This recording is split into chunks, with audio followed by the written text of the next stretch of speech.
Operations Manager. Next slide, please.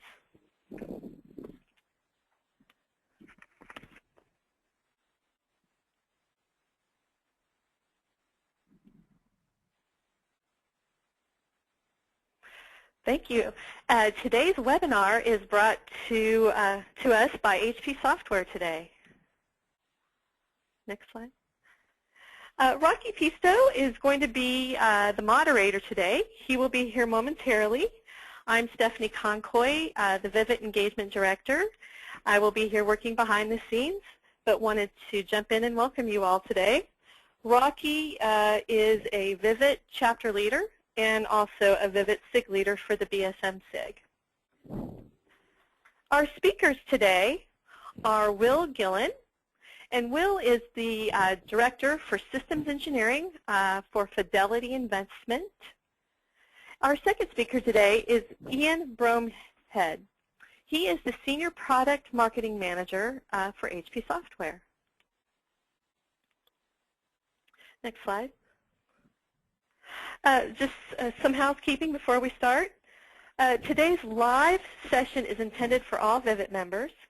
The recording will be posted in the webinar section on the Vivit website, which is visible for all members. Today's slide deck and webinar recording will be made available to you. We will send you the link via an email once both are posted to the Vivit website. If you have questions as we go along, please be sure to type them and send them in using the questions pane in the webinar control panel, which you can see on the next slide.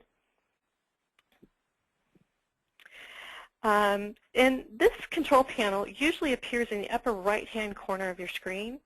To submit a question, make sure the questions pane is expanded and type in your question and click on send. So let's go ahead and get started, and I'll pass it over to Ian. Thank you, Stephanie. Hello, everyone.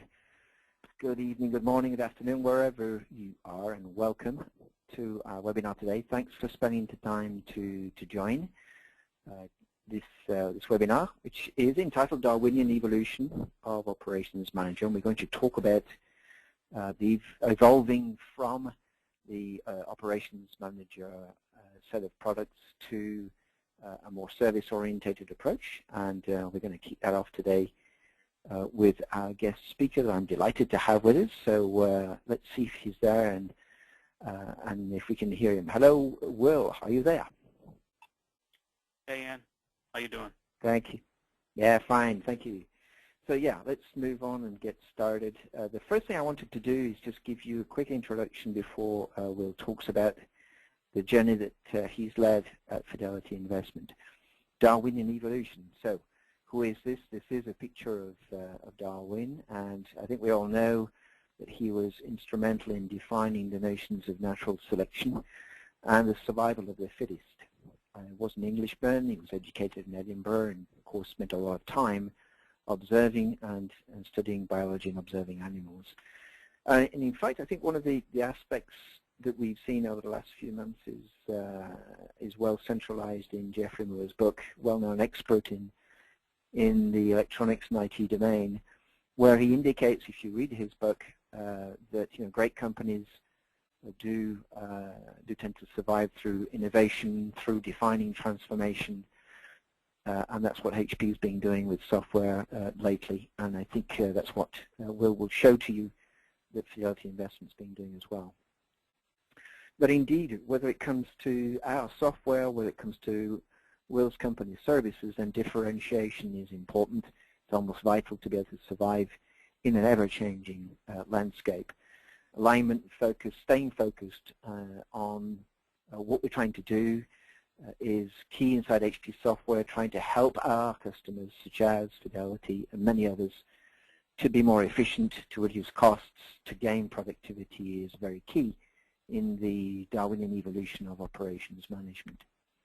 So I want first to give you some details of our brand new OM to OMI evolution program.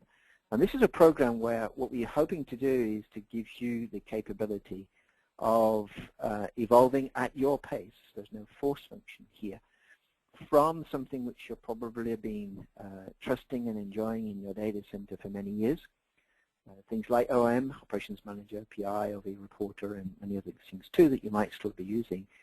And I think you're probably still using to do consolidated event and performance management. And we believe that there are several questions that if we ask you these kinds of questions, are you satisfied with the availability of business services in particular? Are your operations as effective as they could be? And is your monitoring agile enough? You know, those questions are not necessarily terribly easy to answer. There may be some of those questions which are between the no and the yes. And we believe that we can help you to start to grow your service capabilities and evolve your IT monitoring strategy.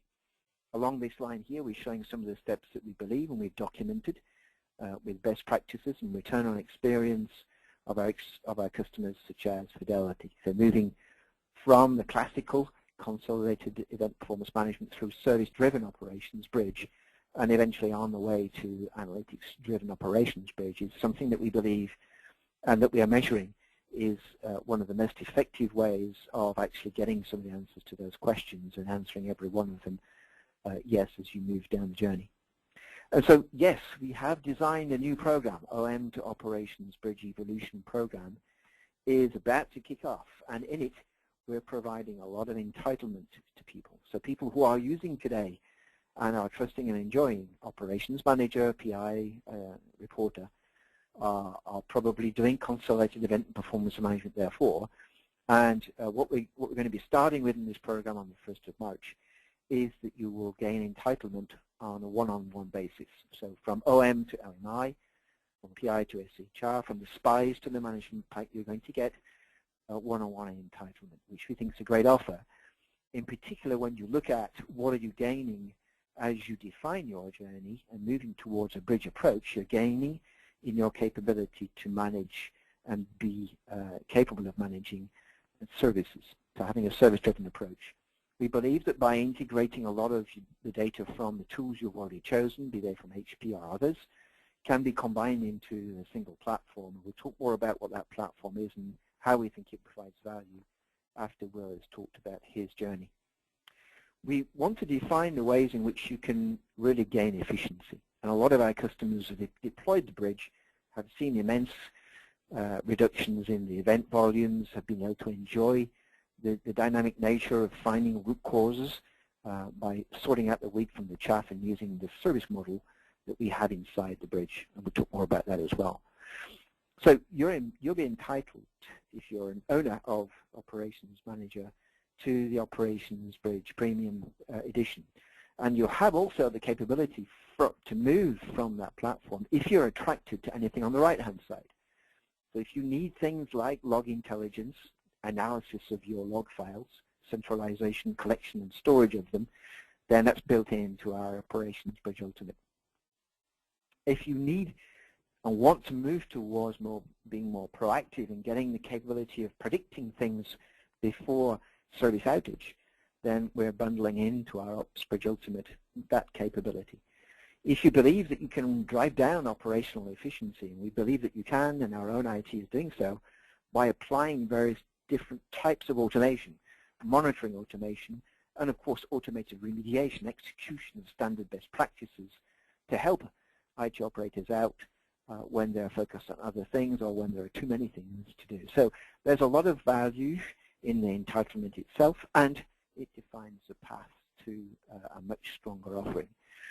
Now, you wouldn't be alone in that journey. We've actually designed this program based on work we've done over the last year or more with quite a few customers across the world in an invitation process. You can see some of their feedback here. Some of these are household names, GE, KMD, Schlumberger are well known, and you can see some of their feedback is really encouraging. GE, in fact, has done so well in their evolution from OM to OMI that they've actually switched off completely their OM servers. They only have OMI in their production data center management and have been now for several months. So the evolution, we think, is designed to help you smoothly evolve from OM to the bridge at your pace. Once again, there's no force function here. OM will be around for quite a few years, despite what some people would like to tell you if you are connected to certain blogs that are out there. We have no intention of stopping IM for quite a few years. The thing that we're saying, though, of course, is that you're going to be able to use the same collectors.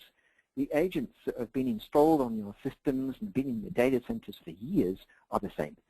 The ITIL processes, and whether they're ITIL or other types of processes that you use and have implemented for years in your operation centers, are extreme value to you and linked to your people. So there's nothing here that we're breaking with respect to processes. In fact, we think we can encourage you to develop new processes, and we'll talk a little bit more about that later on.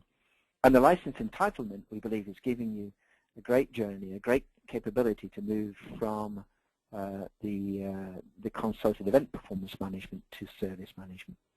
The evolution, we hope we're going to be rendering it somewhat simple for you by learning across the last few years, in particular last year in our invitation program. We built step-by-step guides. We provided to you, as you'll see if you join this program starting the 1st of March, that we built evolution tools, auditing tools that help you to look at what you've done to customize your environment and what you need to do to move to the operations bridge. The value, looking at this kind of evolution, you might be asking yourself, why would I do this? And that's really a prompt to listen to Will's journey. But we've got quite a few other examples, as you can see here, many besides. We have about 50 customers who've done this over the last year already, which are clearly showing that event reductions are quite massive, that the mean time to repair is going down immensely, and that must be an attractive value proposition to you and capable of taking cost out of your own environments. This is what we think those benefits can look like: improved business line revenue, because you're going to be able to profit from the linkage between IT and business services and the infrastructure health of all the components, thereby being able to fix things faster, keeping the services more available, giving better quality of service to your users, at the same time as increasing efficiencies, which takes cost out of operations expenditure, and increasing the visibility to all of your stakeholders by giving the means to report back to the business and to executives how well things are being done. So with that, that gives you an idea of the program that actually Will has enjoyed for the last year or so. So I want to now invite Will to come on board and talk to us about his journey. Will? Great, thanks, Ian. Hello, everyone. Thanks for joining again. As Ian mentioned, my name is Will Gillen, and I'm from Fidelity Investments. So just go ahead and click the next slide there, Ian. Great, thanks. So I'm a part of the monitoring and automation team here at Fidelity, and I'm going to tell you a little bit about our Operations Bridge experience. First, just kind of set the level here. So a little bit about Fidelity Investments as a company, and this is all taken from the Fidelity public website, so you can see some data here about how many customers we have, how much money we manage, and things like that. Headquartered in Boston, private company. By myself, about 15 years or so working in the IT monitoring space, mostly working with HP tools, and some of you may have ran into me at HP Discover, doing some presentations over the past however many years, 10 years or so. Next slide, please. I work in the asset management division of Fidelity Investments. This is where so basically some information here about asset management division, some more financial information pulled off the Fidelity website. And basically what our group does is we provide the technology solutions that support the asset management division. And so if you think about it from, not from the front end space, Fidelity.com, things like that, it's more the back end traders, portfolio managers, people like that, the investment type professionals. So we provide the technology that supports those folks. So needless to say, you can see here some of the financial information. The technology plays a very critical role to support this. Next slide, please. A little overview here of kind of our infrastructure. So we've got about 150 A-rated applications that we support, and what that means, A-rated is how we rank our applications based on criticality. So that would be the applications that can not have any downtime. There's about maybe over 1,000 total applications that we support. That includes 2,000 servers, 300 network devices, roughly. We have a command center, so our support center has a global support presence between U.S. and India. There's 18 operators that work in the command center. They are spread across the U.S. and India, and then it's 24/7 coverage. They do a lot of great work over there. They handle about 20,000 events per month. So that's taking in events, processing them, escalating, doing certain things depending on how the events look. I'm going to talk a little bit about mean time to repair later on, but just kind of one thing to mention here is that our current look at MTTR is 2 hours and 51 minutes. That's without escalation, and basically that means if it's an event comes in and then the operators can determine right away who gets that event, or if there's any automation that happens, the event or the incident will get to that group and it's right away.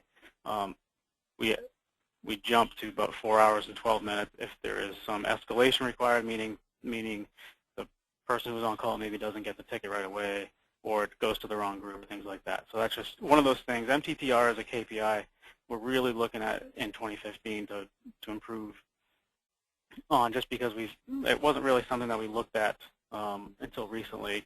So we can see the value there. We need to work on that, and that's based on some best practices and enhancements. We're going to be working on that in 2015.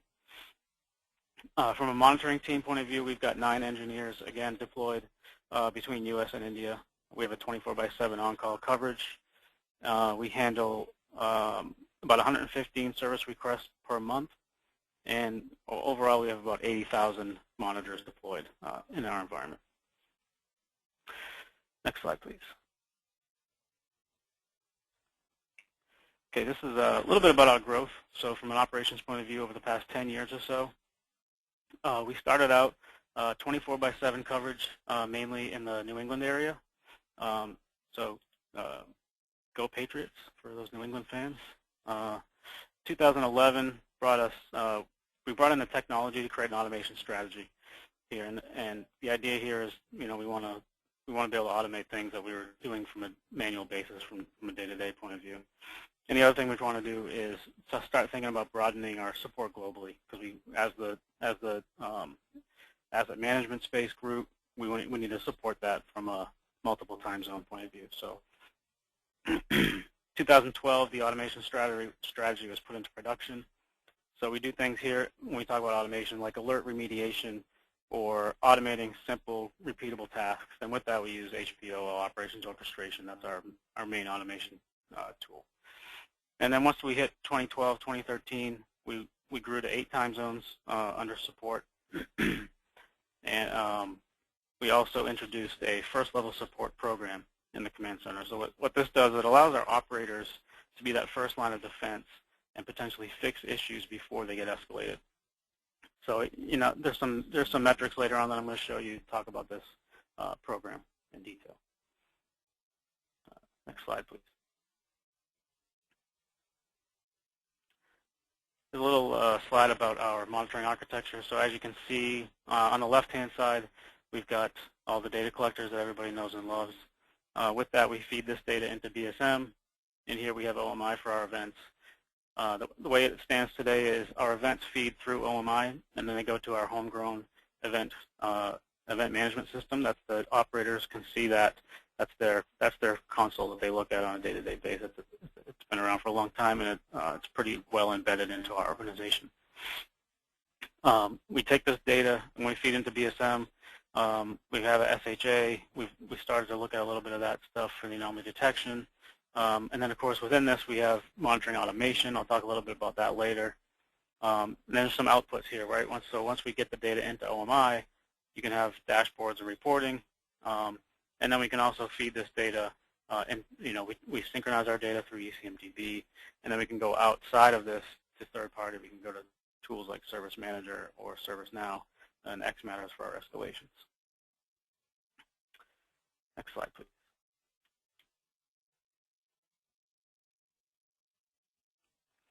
Here's a shot at our roadmap. So this is what we're calling our house. So we're building a house from a monitoring roadmap point of view. So if it starts at the infrastructure, we're building our foundation. We've got our servers, network, storage, database, desktop. With that, then we build on top of that, where you can layer on our application monitoring with dashboards and modeling. We can do batch monitoring. We can do application dependency, data quality checks. We want to be able to do more in the end user experience space with synthetic and passive monitoring. And then on top of that, we have our roof.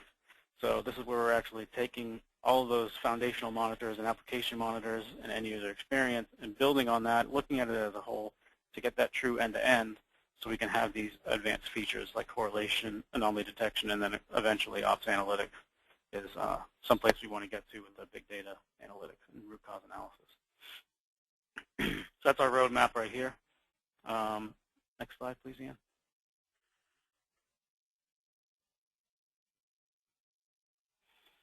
Okay, our journey to OpsBridge. So the way it was before, so we're going back here about maybe 3 years ago, we had all of our monitoring from an infrastructure point of view was done with OM agents.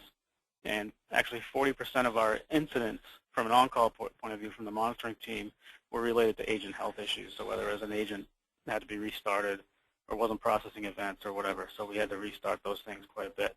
That was 40%. It was a centrally managed monitoring environment. So 60% of the requests that we got, service requests came in. There were very simple changes, threshold changes, disables, enables, things like that. Some support groups had deployed their own monitoring tools, so they went on their own and did, wrote their own scripts. So that was a problem. Everything was manual. We had no automation. Operators manually opened tickets. It was very time consuming.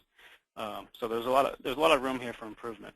So based on that, now what we've done, we've converted about 95% of our agent-based monitors to SiteScope.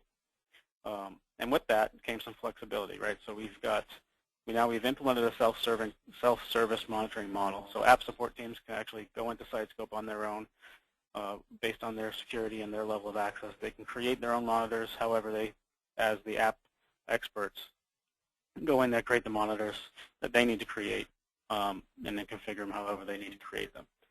Well, we consolidate any kind of those rogue monitoring scripts into SiteScope, so we were able to put all of that stuff into SiteScope.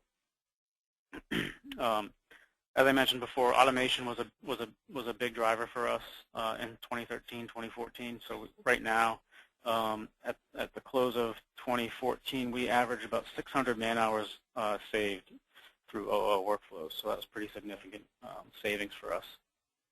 We also automatically open 80% of the high severity incidents tickets that we get.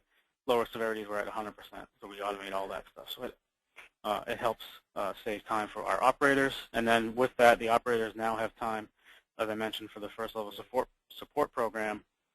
They can perform tasks on common incidents accounting for about 150 man-hours saved. So this is level 2 application support type hours that are being saved.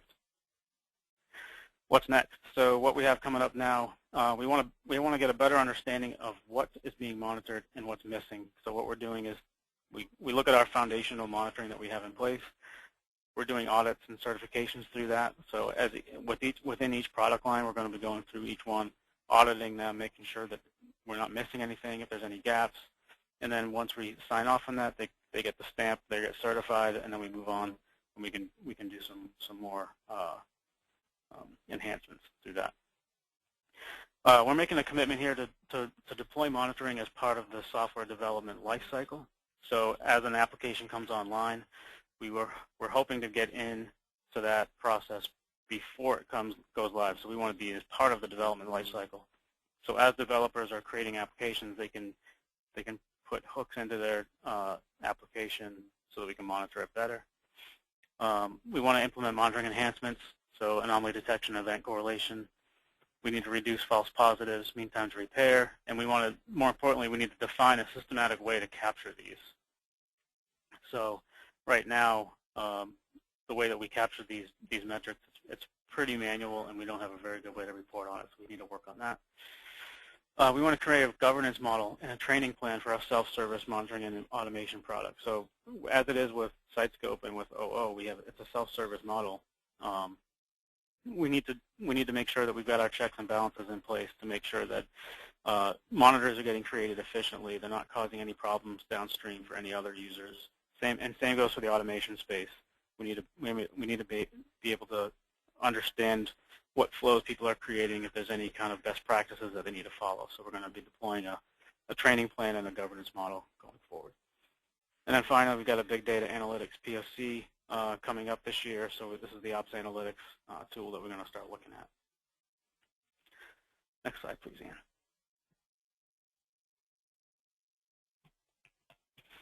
How do we measure success?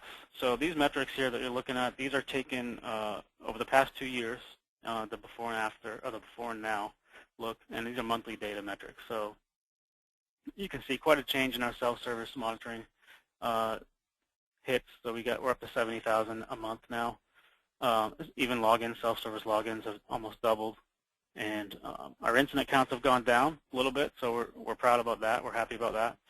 And then our command center first-level support hours have gone up too. So this is all kind of data that's feeding all the stuff that I talked about before.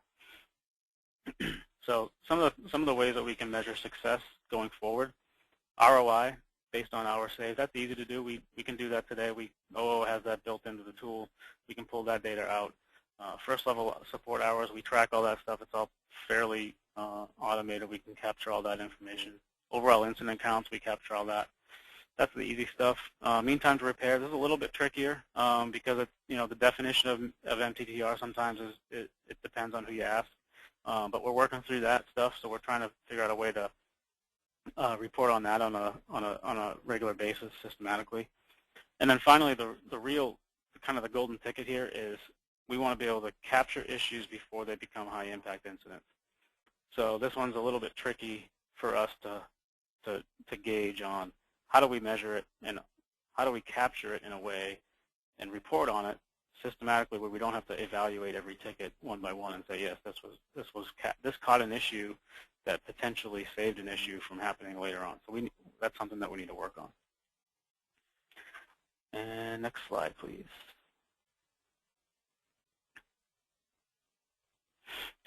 And features and benefits. So monitoring automation.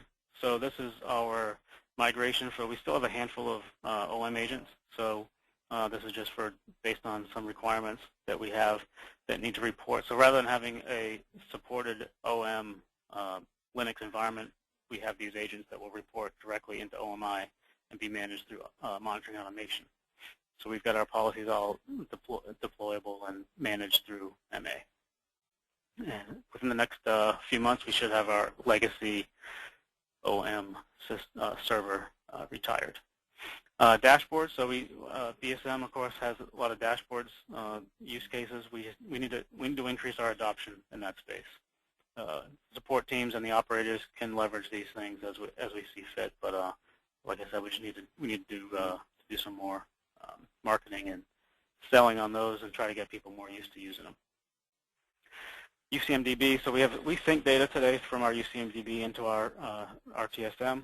The discovery, what happens is the discovery runs across the environment, and we have what we call fingerprinting.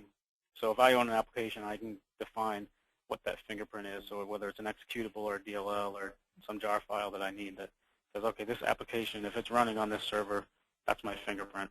And then it will scan at the environment. So that way we can store that into our CMDB and say, okay, these servers run this application. And finally, correlation. So currently we use stream-based correlation for a few different use cases, whether it's a heartbeat, like a missing event, or any kind of identical event that we just want to reduce incident volume. So that's a very limited use case here. We need to work with the app support teams and try to get some more topology-based and expand our stream-based correlations. And I think that's it. Ian, back to you. Thank you, everybody. Appreciate it. Thank you, Will. That was great. A lot of information. And what we're going to do now is actually, I think we should be firing up a poll at this point. If Rocky or Stephanie, you have that poll. Take this for you. Thank you. And here's the polling question for you to check off. If, like Fidelity, you are using HP Operations Manager, are you ready to begin planning your journey to an HP OpsBridge target? So please select one of these options that are listed here, and not using Operations Manager and going to OpsBridge in the next year, 1 to 2 years, 2 to 3 years or longer, and we'll generate the results here in just a second. And sorry I came on late, but I wanted to add, Will, that I am one of your customers. My 401k process goes through Fidelity, and I'm one of these guys that checks on a regular basis almost every day, and I can tell you that you guys are always up and running. Wow. So I appreciate that. Good to hear. Got a happy customer, Will. Yeah. And and I'm at that age where the 401k is getting to the point, well, I may be using it soon. So we should be getting the results here in just a second. Give everyone a chance to participate. This is Ian, this is pretty exciting news. We've been wanting to see where the OpsBridge was going, and Operations Manager. I know one of the questions that was there was, is Operations Manager being turned off? And the answer, as you declared, is no, it's still going to be running for a number of years. So those customers that still have it, they're still supported, and still have years of life with Operations Manager if that's all they want to use. But to the point is getting it to the next stage. So here's the evolution is meant to be at people's own pace, right? As I said, there's no force function here, and people can plan this out. That's what we're inviting them to do, is plan it out. Right. But there's no rush. But and take advantage of all the new functionality that exists. So correct. Here's the results of the poll. So it looks like about 17% are not using Operations Manager today. So we're talking to an audience that may be relevant to learn where it's going in our space that's been around for 20 years. Are they planning to move? 43% plan on moving into the OpsBridge here in the next year. So 43%. That's a great number.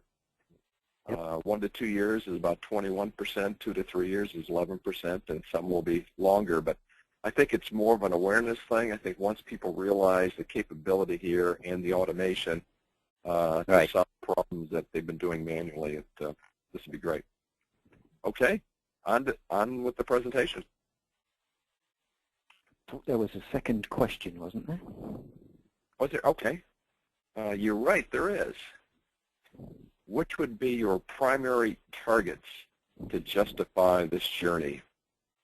And the options are for you here is reduction of event volumes to focus on the right issues, generate only the right tickets to be managed, end-to-end single pane of glass view of how IT events impact, optimization of the IT resources you already have to improve utilization, and to the final question or option is to improve your operations in the next year.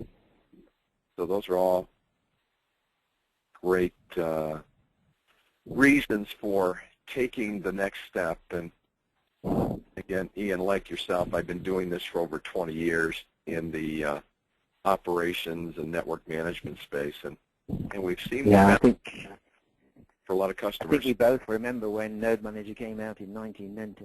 That's when all this started, right? Right. Good old days of SNMP. Created many careers. So we should just be almost done with this polling question, so we can get back to the results and get back to the presentation. So feel free to ask questions. What we'll try to do is answer them online. If we can't get to them all, we'll be recording this session with the answer. So Here's the results from our quick poll, and it looks like 40% of the justification for moving into the OpsBridge is end-to-end single pane of glass view, which has always been important in our space. Everyone's always wanted that single pane of glass, and I think it's now evolved to a point that's very dynamic from an app perspective through infrastructure. So, yeah, I think maybe as I finish the next section, we'll ask Will how important that's been to him. That's good, yeah. And the next highest percentage was to improve our operations in the next year. So, some tremendous value coming out of this. Okay. All right. Okay, so I'll move on. Thank you, Rocky, for animating that, and thank you, everyone, for your responses. So what we're going to do now is jump in before we get to the Q&A, where I can talk with Will and some other experts who are on this call today about the OpsBridge and about the journey. Feel free to ask those questions, put them into the question bar. So I'm going to run you through quickly here what is the target that we're going for, and especially some of the exciting news concerning the latest version of OpsBridge, which we have just introduced. So first of all, let's set the scene. What are we doing? What is shaping our focus, and what are we hearing from customers? So you just saw a quick title indicating that we see that everyone's really going heads down to develop new apps. Some of those apps come out practically every hour, every hour, every day, every week. I'm sure you're seeing some of that in your own environments. And some of the challenges that those kind of characteristics represent are that people are using different devices to get to those apps. They might be consuming essentially the same business service, particularly from a back-end perspective, but it can be harder and harder now to know from which device they're doing it, and therefore which technologies they're invoking, even if the business service is the same. We're still faced with the same kind of requirements from the business: stability, resiliency, give me the performance I need, but also people now want agility. They want new apps being rolled out faster. So any degree of app service degradation, the inefficiencies that might be in our operations, and slowness, latency in IT operations can cause any one of these failures. The customers would turn and go and consume somebody else's business service. Ops costs start to climb, and that we have revenues going down. So those are obviously not acceptable, especially as business goes digital and everything goes online, and we have all those different users using different devices. So we need to be able to connect business and IT performance right down to the humblest IT CPU or fan and everything in between that might impact the business. We ought to be able to build an end-to-end picture. I've just seen from you in the polling question that that's important to you. Predict issues. We heard Will say as one of his last closing points that you need to get to a point where they can see ahead of time, try and get ahead of time. I'm happy to say that in the OpsBridge, there's some people who have been using predictive capabilities and have gained hours, minutes and hours ahead of a major service disruption. And that automation, how important has that been to Will? I'm sure it's very important to you. The special report at the bottom here is a Gartner report where they're clearly showing in their analysis and discussions with customers that everyone's challenged to take this services approach. So we believe that the bridge can help. We believe that the bridge approach can help you to focus on IT service delivery, to shape revenue growth, to keep those customer experiences radically great, and to be more agile. And so we defined a message for that, which we call Sense, Analyze, and Adapt. I'm going to walk you through very quickly here some of the aspects of how we believe the bridge does this. First of all, Sense, so capturing the user experience and then using those metrics is something I think everyone, and Will mentioned that he's doing that more and more, wants to do, either by synthetic or real probing. We need to be able to monitor and do collection from the tools that you already have, as well as the new tools that are coming out, and bring that information to one spot so that we can analyze it. Analysis is correlation. Analysis is using the data to see what's impacting what. Analysis is using stochastic methods, and we'll see more and more how we marry operations bridge to analytics capabilities, such as operations analytics, which is becoming more and more important these days. so that we can calculate root cause, or we can observe patterns and use the benefit of predictive operations. And we need to adapt. We see how Will has talked about the benefits to their organization, to his organization, of using automated tasks to remove time from manual repetitive things, but also try and remove some of the manual errors that occur because people are simply overloaded. So be more accurate and get rid of some of those. Create ways in which systems can be more resilient, right? So using operations, bridge for all those dimensions, sense, analyze, and adapt. Some people ask me, what do you mean by an operations bridge? So I'm just going to show you a couple of slides that we use today to explain it. No one's saying that you need to rip and replace your tools. You've spent a lot of time and money getting them up into your data centers. They come with some of the best of breed tools and technologies that you buy, of course. And so these are still valid to you. And in some of our surveys we've done over the last 3 or 4 months, we see that on average people are using between 8 to 15 tools, but there are still some people around using even more. It must be pretty hard to build an end-to-end picture when you're using that many tools. So management is siloed, and the picture, if anyone does build it, it's probably in their mind. And to do it, to build that picture, they typically swivel. They've got to use this tool to see what's happening, then move to this tool to see what's happening, which creates latency. And it means that operations staff are typically probably working on symptoms. There's too many people questioning themselves on, is it an app problem, DB problem, net problem, etc. It takes too long to do the triage. The net is that it's hard to consolidate. It's hard to get the performance data to see what's happening now and drive planning. And you get all these effects on the right-hand side, right? Too many calls, too many tickets open, too much time spent, poor planning, monitoring duplication. So a lot of those aspects. The bridge is doing discovery using the collectors, some of which we'll mention, agents and SiteScope, but also through potentially dedicated engines like UD, Universal Discovery, that are doing spiral discovery and keeping the picture of your IT up to date in the runtime service model. And that's continuous discovery. It's another dimension of automation that we provide inside the bridge. When we do it, we then can apply our analytics engine, our correlation, be it stream-based, be it topology-based, or both, to find the wheat from the chaff, right? So to look at which are the probable symptoms and then present to an operator what is likely to be the most probable cause based on correlating events and metrics to the topology, which is kept up to date by that discovery. So if we come back to our little diagram here, then what happens is we take information from those collectors, including the tools you're using today. No one's saying you get rid of them.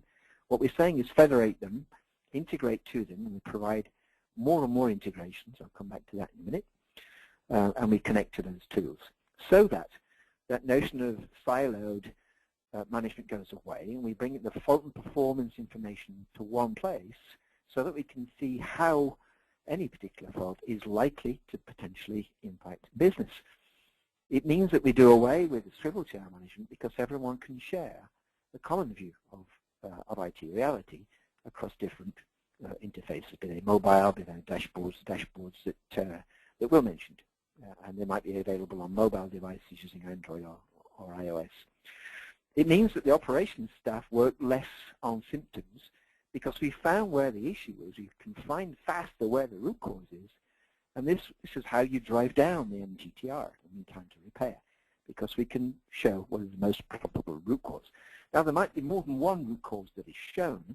And of course, what we should be doing is spending time on the root cause that's having the most potential business impact.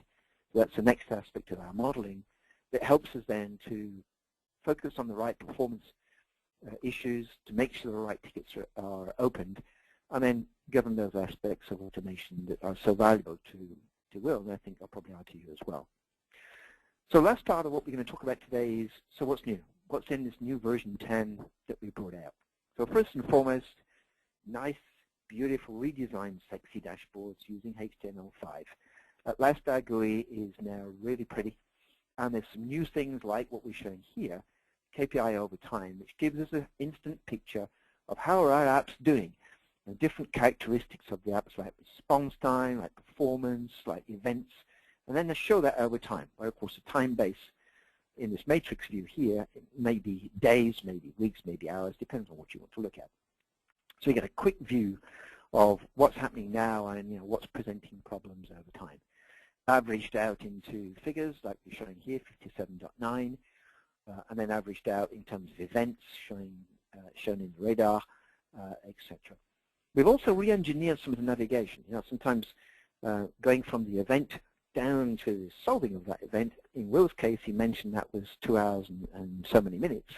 What we've done here is to re-engineer all of our tools so that the event to closure is a lot simpler from the tool perspective. So navigation has been accelerated, etc. So let's move on and talk about some more aspects of what we've done with version 10. First, we've broadened the scope because we know you have choice. You will choose, your developers will choose what they want to choose depending on the device they want to render the service on, and depending on maybe the context of the link between the user and the back-end systems. Given all of those choices, it is obvious, or hopefully it is to you, that the operations bridge needs to be able to support all of those. So we support them by linking to the tools that you might be using, Nagios or IBM or Microsoft SCOM, as well as providing the means to do deep analysis of the individual technologies themselves. So these are provided integrations. We've multiplied these by 3 since the last version of BSM. OMI 10 now supports well over 100 different types of integration covering domains such as infrastructure, apps, big data, cloud, and many others. And the value of that, I hope you can see, is that the automated discovery I mentioned is, of course, improved per management type, per technology that we're connecting to. We can improve the discovery, populate the picture, the end-to-end picture that everyone's enjoying. Monitoring automation that Will mentioned is enhanced since we apply best practice policies to each of these domains. And each management type that we provide enhances the bridge by providing out-of-the-box correlation rules for TBEC, which are domain-specific, obviously. So correlation rules that you can use to condition your own environment, which are specific to each domain. And SHR, so the reports that you are probably doing, if you've moved to SHR, everyone does reporting, and SHR is our preferred platform to do that. Then we provide well over 200 reports, enriching the operations bridge again. But we haven't stopped there. We've introduced some new sensors. We have a very lightweight sensor, which is at the moment supplied with VPV. The agents, of course, are still the same, trusted operations agents that have been in the data centers for many years. And we also have then the support for site scope, as well as mentioned already. But we brought something out which is new here too, to simplify the way in which you build the model. So we linked to universal discovery, as I showed in the previous slide, and now we can simplify the way in which the model is built, either by linking to that kind of engine, or by using a simple service modeler, which allows you to very quickly just identify a particular service by defining which CIs, which applications, and which resources are being discovered, and do that model very, very quickly without necessarily having to spend too much time on doing your RTSM as you get started. In terms of analysis, we've enriched Operations Bridge by adding log file management and by adding extra correlation rules, as I mentioned earlier on, and by adding the predictive analytics capability. So when you buy today Operations Bridge, you can get direct access to a lot of analytics capabilities with the OpsBridge. Some of the first paths on the way to full operational analytics, which is a marriage between bridge, event management, and the capability of doing big data analytics. Another thing that we've done is to include something that Will mentioned is built into operations orchestration. Now built into the operations bridge is the OMI return on investment dashboard.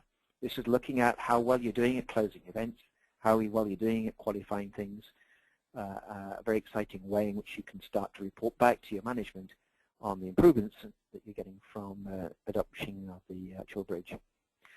We also obviously provide analytics in the context of reports which are provided by SHR, providing information concerning how well you've been doing so far, and providing some level of forecasting to help you understand how you might optimize your resource allocations. So we provide now full monitoring automation in OpsBridge. Previously we had monitoring automation for Compact, which was a separate product, is now completely bundled in. As I mentioned, we are providing operations orchestration directly in the operations bridge. That gives you access to something like 5,000 different runbooks for remediation of the scaling. And something new we've brought into MI10 is to help people define new processes or to get more out of the tool. It's called the exploration map. Helps people to see what have they done so far with the tool and what might they do next. So this is kind of a best practice and a technology map which helps people to see what next steps they might take with the tool. Now, Will's already talked about some of the advantages that he's gaining. We are happy to show you some of the other references which we have here and some very exciting conclusions from some of these implementations of the OpsBridge that you can see. I won't read them out, you can read them for yourselves. Our flagship is our friends at Vodafone in Ireland, who implemented the operations bridge a while ago and were able to find over 300% return on investment to deploy the OpsBridge and BSM in their first year. So tremendous savings coming from people like Interjet, from Saudi Electric, from Tributurk, and many more that I don't have time to mention. Just want to point you to also some more information that we're providing now on our external web page.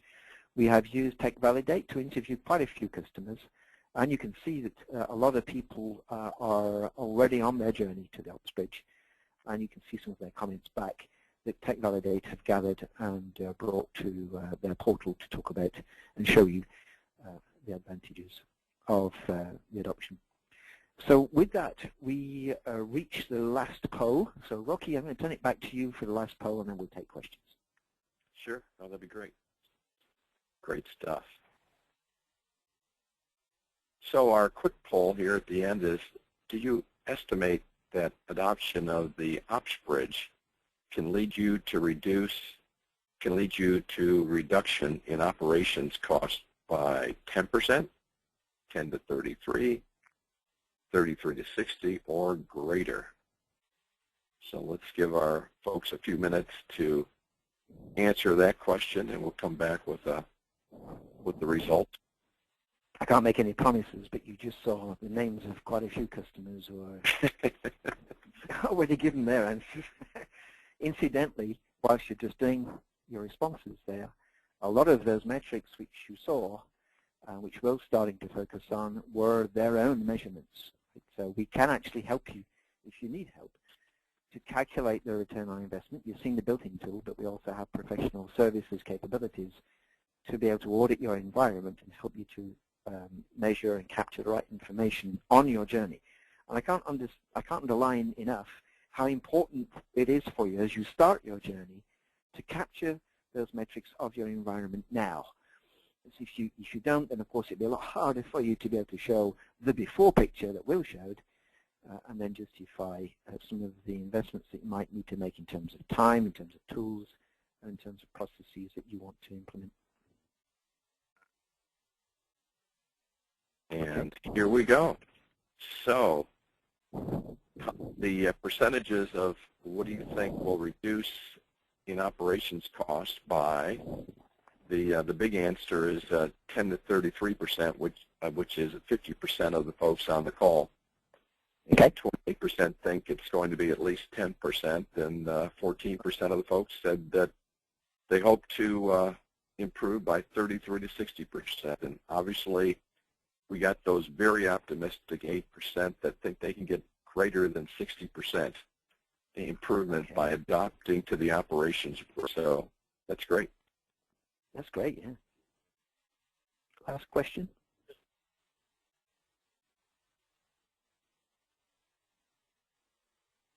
I think there was one last question. Yeah. Yep, here it is. So, which of the new features in OpsBridge version 10 would have the biggest impact on your decision to start your journey? A single server Postgres, SQL, embedded database? Wow, that'd be great. Lightweight. Well, that is in the product actually, Rocky. I didn't What's that? mention that as I was going through, did I? That's actually a key feature of OMI 10 is now you can install OMI on a single server, and when you do that, you can use the Postgres database that's included. Goodbye, Oracle. Lightweight with faster, simpler modeling, no need for BSM. Yep. 100+ integration. Separate these days from BSM. You don't need BSM. That's why you can install it on a single server. You don't have to use a BSM platform now with AMI. Okay, great. 100+ integrations, OOTB. So is that the operations orchestration? Okay. Correlations, rules, and reports. Yep. Cool. Right. Log intelligence and predictive analysis and analytics included. And the last one is monitoring and runbook automation with HPOO included. So, boy, a lot of things packed into this version. Isn't it a great product these days, right? The solution, the OpsBridge solution, is now full to the brim. Well, that's key. I mean, because we're leveraging these technologies separately by the integrations and then forwarding them to, you know, service management for tickets and these kind of things, and having, I think automation is key. Having the automation is key. I mean, Will said that, and I hear it all the time from our customers, as well as from the analysts too. So here's the results of what people think are the biggest, will be the biggest impact for their journey, and boy, it's close. 29% like the lightweight, simpler modeling, no need for BSM, and the complexity there. 19% are looking forward to monitoring and the runbook automation. So again, automation, making it simple. I would have thought the Postgres SQL would have been a bigger percentage because of the cost of Oracle, but I guess if you're using SQL, it's not as big a deal. But for those Oracle customers, this is a big thing. We think that, you know, the OMI is now, OMI version 10, as part of the operations. Bridge can now be installed on its server all by itself with Postgres, which does bring the cost down and means deployment can be so much simpler and faster. We've actually got a virtual appliance which can be loaded in 30 minutes, which is amazing. And we think that opens the door to lots of people who are more in the commercial space, small and medium businesses. But actually, those of you who are on the call with us on the 17th of December with Jay Rooney from Van City, he loves, well, that's a biggish company, he loves the idea of a single server because in many large organizations it takes them months to get the hardware to set up the management service. It can take them ages to deploy it because, you know, finance and ordering and what have you. So having it on a single server actually helps everybody. Yeah, that's great. Okay, thank you, Rocky, for doing that. And we'll reach now the end of our webinar. I think we've just got one or two things to say. First, more information in the deck, which you'll be, I think, able to access. Here's some live links. So hp.com, go, OMI is where to go, or go OpsBridge. For a lot of the new white papers, videos, demos, webinars like this one and others too, the Tech Validate customer quotes I mentioned to you. And if you're interested in the program, the Evolution program, which kicks off March the 1st, sorry, then send an email to this address here. Join us to hear about Schlumberger's join, just like Will's journey, and that's on the March 24th. So hand it back to you, Rocky, to close out and take the questions, which I hope are in the question bar. Yeah, thanks, Ian. We've got a number of questions. And to tie along with this webinar that you've heard today, in the Midwest at least, I'm running a road show on the BSM updates that did come out of Barcelona. So the OpsBridge is definitely a big topic there. We'll be able to dive in further than what you've got today and maybe talk to customer experiences regarding that. So there's a number of cities you can see listed. I think we're planning also to do one in Milwaukee. Still waiting on getting a post for Michigan. So if anyone's in the Michigan is on this call, all we're looking for is a room for about 30 people to host the event. We'll take care of the rest. And we started last year, the end of last year, we took over the APM practitioner forum call. So it's basically a call where you can ask questions. There'll be some HP folks on the line that are familiar with the products, and we just have a dialogue for about an hour to talk about your experiences. So you'll find all that on the BSM SIG user group, which there's a link there below. Next slide. That may be the last slide. So we've got a couple of questions, but make sure that when you're done with the this event that you fill out the survey, and if there's things that you'd like to see in the near future, to let us know. But we've been answering some of them, but there's a couple of questions that I can ask right now. So let's see. And wind up here. Here we go. Okay, so I guess one of the questions was, there's a simple one. Any customers running OpsBridge in Sweden? So Oh, gosh. I'm sure there is, but... if I say NNIT, if I say KMD, if I say Telenor, I know some of those are Danish. I'm not quite sure if they're present too in Sweden. I'd certainly like to refer you to one of my colleagues called Steen Bernstedt. Steen is a pre-sales guy in HP. So yeah, I know there are, and quite a few of them were with me last week in an event in Copenhagen, which was kind of a mini HP Discover. There's about 150 people attended that event last week, and some of those people are users of OM and OMI. If you want exact customer names, I'll have to refer you back to the Swedish team, of course.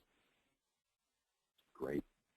Yeah, Sweden's from a Vivit perspective also. It's a growing, very positive chapter. One of our board members is from that chapter as well, so very active. Okay. Here's a question around performance insight reports. So that's been around forever. And does the entitlement cover any requirements to convert them to SHR? Okay, yes, the entitlement program, which once again, everyone, starts on March the 1st. But in actual fact, PI to SHR migration is something which has been running for a while. But in the entitlement program, yes, you'll be entitled one-on-one for licenses converted from PI to SHR. Now, the question says about reports. So, you know, people did a lot to customize reports. So it depends what you've done with the reports that were provided with PI. Practically all those standard reports have been recreated inside SHR, but you may have customized them quite heavily.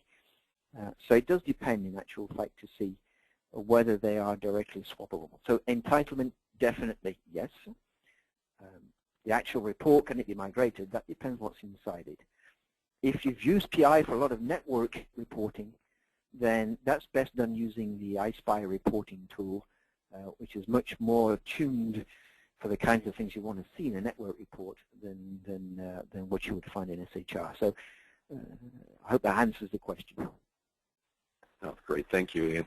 You know, I've got one here that was answered, but I just want to bring it up again. What does MA stand for? So monitoring automation, is that some OO connection into OMI? No, it is not. Monitoring automation is standard in OMI and has been since, I think, 9.20, so a year and a half ago.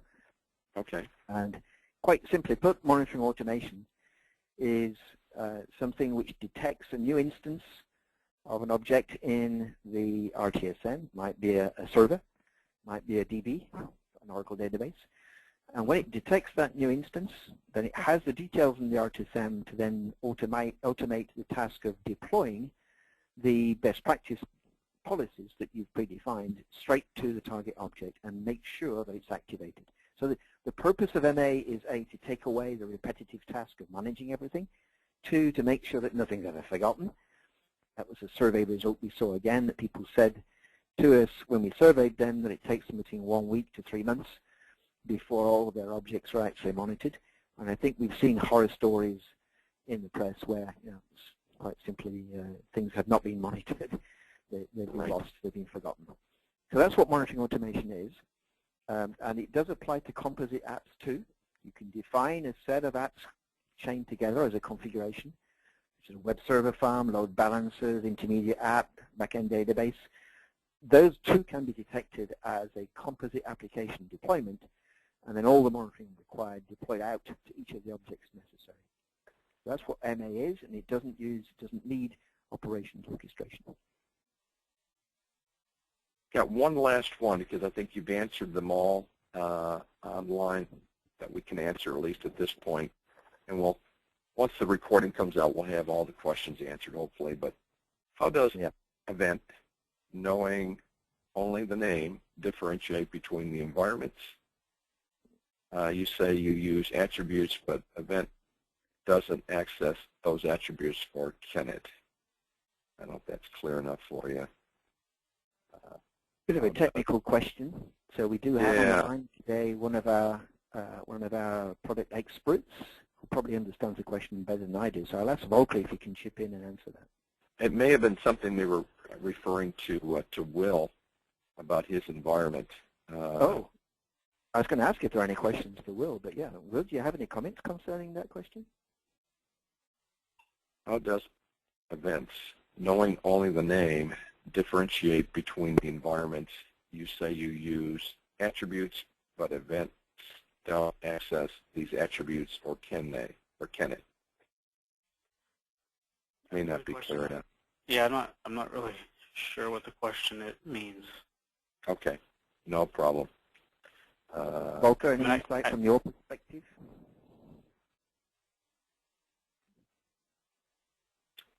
So I think, at this point, we'll have to finish the rest and after the fact, and we're way over time, so I'm going to thank everyone that's still stuck around for this event. But again, look forward to the road show, at least in the Midwest. There may be other cities down the road. And I want to thank Ian and Will for this webinar, and look forward Thank to you, Will, hearing more about being VSM. there and giving us the benefit of the insight to your installation. That is and key thank to you the to Volker as well for being there to answer the questions. And thanks to you, Rocky and Stephanie. No problem. Thank you, and have a good day, everyone. With that, we will close the webinar. Thank you.